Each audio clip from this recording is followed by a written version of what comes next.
তো আমি শুরুতে আমাদের হচ্ছে ইউথ রিপ্রেজেন্টেটিভ যিনি আছেন ইমরান রাফি, যিনি ফাউন্ডার এন্ড প্রেসিডেন্ট, তার কাছ থেকে একটু জানবো যে আমাদের যেহেতু ফুড সিস্টেমের জায়গাটায় আমাদের একেবারে ইনিশিয়াল স্টেজ যেটা আমরা বলি ফুড প্রোডাকশন, যেখানে সয়েল প্রিপারেশনের জায়গায় আমরা দেখি যে soil preparation and all over production ওখানে হচ্ছে অনেক বেশি পেস্টিসাইড ইউজ করা হয়, অনেক বেশি ফার্টিলাইজার ইউজ করা হয়। তো ইনিশিয়াল স্টেজে কিন্তু ফুডটা আপনার আনসেফ হয়ে যাচ্ছে। আপনি দেখবেন যে রাইসের মধ্যে অতি মাত্রায় আপনার হচ্ছে ইউরিয়া পাওয়া যাচ্ছে, তারপরে আপনার সয়েলের মধ্যে হচ্ছে আপনার লেড কনটামিনেশন পাওয়া যাচ্ছে। তো এই জায়গা থেকে ইনিশিয়াল স্টেজে ইউথদের কি ধরনের রোল আছে বা আপনার যে অর্গানাইজেশন, সেই অর্গানাইজেশন কিভাবে ইউথরা কাজ করছে, অথবা কনজিউমিং এর যেই জায়গাটায় সেই জায়গাটায় ইউথরা এখন আপনি দেখবেন যে ফাস্ট ফুডের উপর বেশি ডিপেন্ডেন্ট।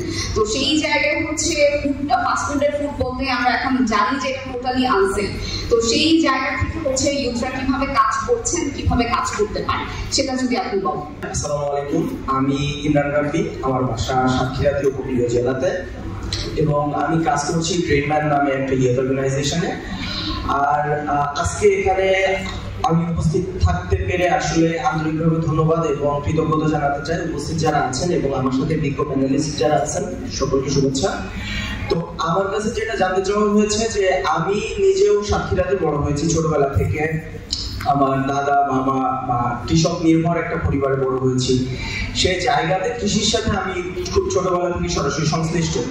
তো ছোটবেলাতে দাদা যেভাবে কৃষিকাজ করেছে এখন সেভাবে কৃষিকাজ হয় না। এখন আমরা আপু যেটা বলছিলেন যে আমরা অনেক বেশি রাসায়নিক সার নির্ভর, যে আমরা যে ধরনের খাদ্য উৎপাদন করি না কেন আমরা রাসায়নিক সার ব্যবহার করি অনেক বেশি মাত্রায়, যার প্রধান কারণ হচ্ছে যে অধিক ফলন যেন আমরা নিয়ে আসতে পারি। যে বাংলাদেশের মতো একটা জনবহুল দেশে অবশ্যই আপনার অধিক খাদ্য উৎপাদনের প্রয়োজনীয়তা রয়েছে, কিন্তু সেই জায়গাতে যদি আমরা রাসায়নিক সার ব্যবহার করি তাহলে সেটা সরাসরি হচ্ছে আমাদের খাবারের মান নষ্ট করতেছে। তো এই জায়গাটাতে যদি আপনি জৈব সার ব্যবহার করেন বা হচ্ছে এই ধরনের যে বিভিন্ন প্রাকৃতিক সার বা হচ্ছে কীটনাশক রয়েছে সেগুলো ব্যবহার করেন আপনারা, তখন কিন্তু আসলে উৎপাদনের মান কমে যায় না, কিন্তু উৎপাদন ভালো হয়। কিন্তু বিষয় যেটা যে আসলে প্র্যাকটিসের যে জায়গাটা এবং এই যে রাসায়নিক সারের যারা ব্যবসায়ী তারা মার্কেটটাকে এমনভাবে তৈরি করে রেখেছে যে আমরা যে জিনিসটা বারবার দেখি সেটাই কিন্তু আমাদের মাথায় গেঁথে যায়। তো সেই জায়গা থেকেই আসলে রাসায়নিক সারের উপরে আমাদের কৃষকদেরকে ডিপেন্ডেন্ট করে দেওয়া হয়েছে। আপনি ভার্মি কম্পোস্ট যেমন হচ্ছে জৈব সার হিসেবে ব্যবহার করতে পারেন, আপনি ট্রাইকো কম্পোস্টের নিচেরটা কিন্তু আপনি হচ্ছে বালাইনাশক বা কীটনাশক হিসেবে ব্যবহার করতে পারেন। তো এই যে জায়গাগুলো রয়েছে এখানে আমরা মনে করি যে সরকারিভাবেও এখন অনেক কাজ হচ্ছে, বিভিন্ন এনজিও কাজ করছে, কিন্তু আরো বেশি কাজের সুযোগ রয়েছে এবং কৃষকদেরকে সচেতন করা এবং তাদেরকে এই কাজে আরো বেশি সংশ্লিষ্ট করা প্রয়োজন। আরেকটা বিষয় বলছিলেন আপু যে হচ্ছে এই জায়গাটাতে আসলে ইউথদের সংশ্লিষ্টতা কতটুকু বা ইউথরা কিভাবে কাজ করছে। রাসায়নিক সার ব্যবহারের ফলে আসলে আমাদের দেশের মাটির গুণগত মান কিন্তু অনেক বেশি নষ্ট হচ্ছে। এর ফলে দেখা যাচ্ছে যে আমরা অধিক ফসল আনতে গিয়ে অধিক সার ব্যবহার করছি। তো এই জায়গাতে বর্তমানে ইউথরা বিভিন্ন ধরনের প্রশিক্ষণের আয়োজন হচ্ছে বাংলাদেশে, যেখানে তারা সরাসরি সুযোগ পাচ্ছে।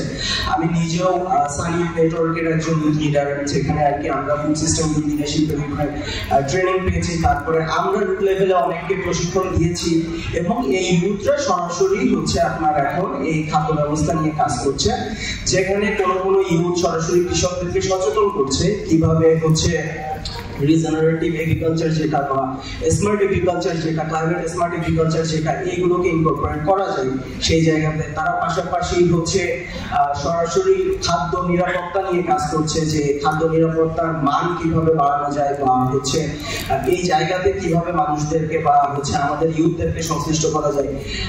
আমরা সরাসরি গ্রিনম্যান থেকে একটা প্রকল্প বাস্তবায়ন করি যেটার নাম হচ্ছে আমার উঠান আমার পুষ্টি বাগান। যে প্রকল্পের আওতায় আমরা আমাদের গ্রামে বা আমাদের উপকূলীয় অঞ্চলে প্রতিটা বাড়িতে উঠানে একটা জায়গা থাকে যেটা পতিত অবস্থায় থাকে, ফালানো থাকে। যে জায়গাটা কিভাবে ইউটিলাইজ করা যায় সেজন্য আমরা তাদেরকে উঠান সবজি বাগান করার জন্য উৎসাহিত করি এই প্রকল্পের আওতায়। সাম্প্রতিক সময়ে আমাদের এই প্রকল্পটা গেইনেরও একটা মিনি ব্রাঞ্চ দিচ্ছে, যেখানেও সরাসরি এটা নিয়ে কাজ হচ্ছে। তো আসলে এই ধরনের ছোট ছোট উদ্যোগে কিন্তু অনেক বড় একটা প্রভাব রয়েছে। আমি যদি আমার অঞ্চলের কথা বলি, আমার এখানে কিন্তু এই যে পুষ্টিহীনতার কারণে আমরা দেখেছি যে বেবিদের আন্ডারওয়েট বেবি জন্মগ্রহণ করে। আমার ছেলেও যখন হয় তখনও হচ্ছে আমি যেটা লক্ষ্য করছি যে ডক্টরের কাছে যখন যাওয়া হয় তখন আমাকে বলা হচ্ছে যে আপনার বেবি তো আন্ডারওয়েট আছে, তো এখন ওর হচ্ছে ওয়েট গেইন করানোর জন্য এই স্যালাইন দেওয়া লাগবে বা হচ্ছে এই ঔষধগুলো কন্টিনিউ করা লাগবে। তো সেগুলো ব্যবহার করার পরে আমার ছেলে বা আমার বেবি যে আছে ওর মায়ের গর্ভে তার ওয়েট গেইন করা লাগতেছে। কিন্তু যে মা অর্থনৈতিকভাবে অসচ্ছল, তার নিয়মিত চেক আপটা হচ্ছে না, সে রেগুলার চেক আপটা ডক্টরের কাছ থেকে করাতে পারতেছে না, সে কিন্তু আসলে ওই যে বেবি ওয়েট গেইন করা এই যে বিষয়গুলো সম্পর্কে জানতেছে না, এবং তার বেবি কিন্তু আন্ডারওয়েট বেবি হচ্ছে এবং সে পরবর্তীতে নানান অপুষ্টিতে ভুগতেছে, সে দেখা যাচ্ছে যে অটিস্টিক হচ্ছে, এই ধরনের বিষয়গুলো দেখা যাচ্ছে। তো এই জায়গাতে আসলে আমার পুষ্টি বাগান প্রজেক্টটা সরাসরি হচ্ছে উঠান সবজি বাগানের মাধ্যমে বিভিন্ন ফলের চারা বা সবজি চাষের মাধ্যমে সেই পরিবারগুলো মাতৃকালীন সময়ে এবং মাতৃত্বকালীন সময়ে যখন তার শিশু তার দুধপান করতেছে বা এই সময়গুলোতে তারা সেই প্রজেক্টটা কিন্তু সরাসরি তার পরিবারের পুষ্টি চাহিদা পূরণ করছে।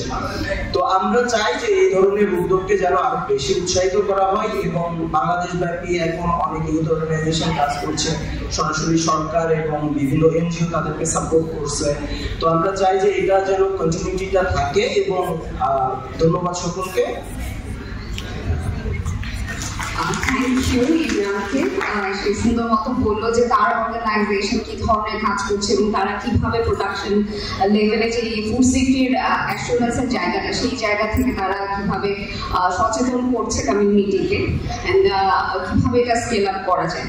তো আমি হচ্ছে এই পর্যায়ে যাব Mohammad Mehedi Hasan Howlader, quality assurance manager Hebara bakery industry limited এবং member and convener committee Patna. তো ভাইয়ের কাছে আমি অ্যাকচুয়ালি জানতে চাই যে বেকারি জায়গাটা বা ফাস্টফুড যেটাকে আমরা বলছি বা এই ধরনের জায়গায় আসলে অনেক বেশি কনসার্ন থাকে ফুড সেফটি।